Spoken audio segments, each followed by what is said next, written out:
This is the law of the burnt offering, of the grain offering, of the sin offering, of the guilt offering, of the ordination offering, and of the peace offering, which the Lord commanded Moses on Mount Sinai on the day that he commanded the people of Israel to bring their offerings to the Lord in the wilderness of Sinai.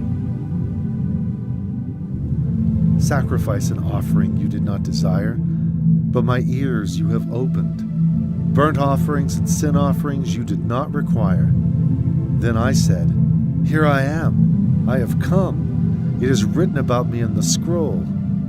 I desire to do your will, my God. Your law is within my heart.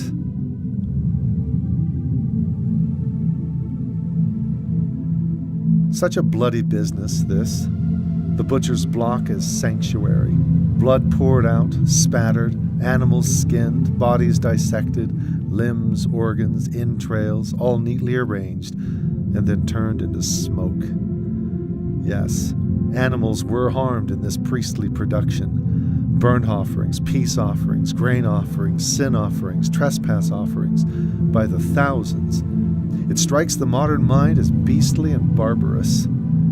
The typical modern reader navigates scientific objections in the first pages of Genesis, weathers the first genealogies, often finds, where enlightened imagination is present, some traction in the stories of patriarchs with towers reaching to the skies, drama and intrigue behind tinted walls, angels descending and ascending on heavenly staircase, right through impacting Exodus story of plagues and deliverance and of parting sea. Just maybe we can make it through this intimidating book we know as the Bible.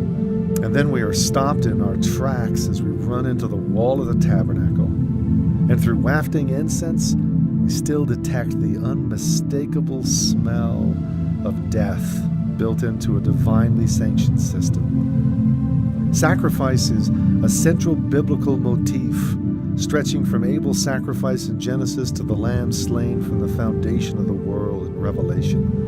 What do we do with all the blood and guts of God-ordained butchering of animals? Is there enough incense on hand to cover up that smell? There are portions of Mosaic law in the first 5 books that come awfully close to inferring, if not just saying outright, that the sacrifices offered in the tabernacle and later in the temple by the thousands were God's food, that he loved the smell of sizzling flesh, that this whole concept of an endless procession of sacrificial victims was his desire and design. And yet in Scripture we see clear statements to the contrary. God is not hungry, and if he were, he wouldn't tell us. Animal sacrifices are not his food. He doesn't even want them when all is said and done. The sacrifices of God are a broken and a contrite spirit, says David, less than 400 years following the inauguration of the Mosaic system. Some see the Mosaic sacrificial system and suggest God went along with a primal human urge to sacrifice so as to appease the gods, to somehow remove guilt and procure the blessings of harvest and life. Others suggest that more than acquiescing, God imparted a redemptive aspect to the practice, turning each offering into a sign or token pointing beyond itself to something greater, to a deeper reality that would become evident in time. However we slice this, the reality is that not a single law or instruction is placed haphazardly or accidentally.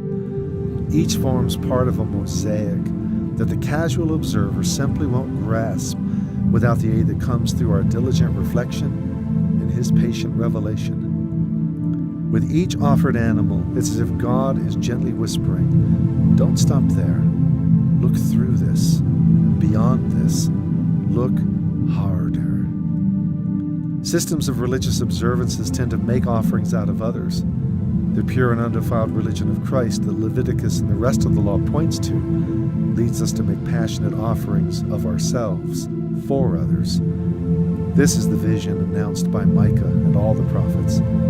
This is the truth meant to be pictured by each Levitical offering and sacrifice. This is the reality brought into being through the cross. This is the revolution we are invited to join.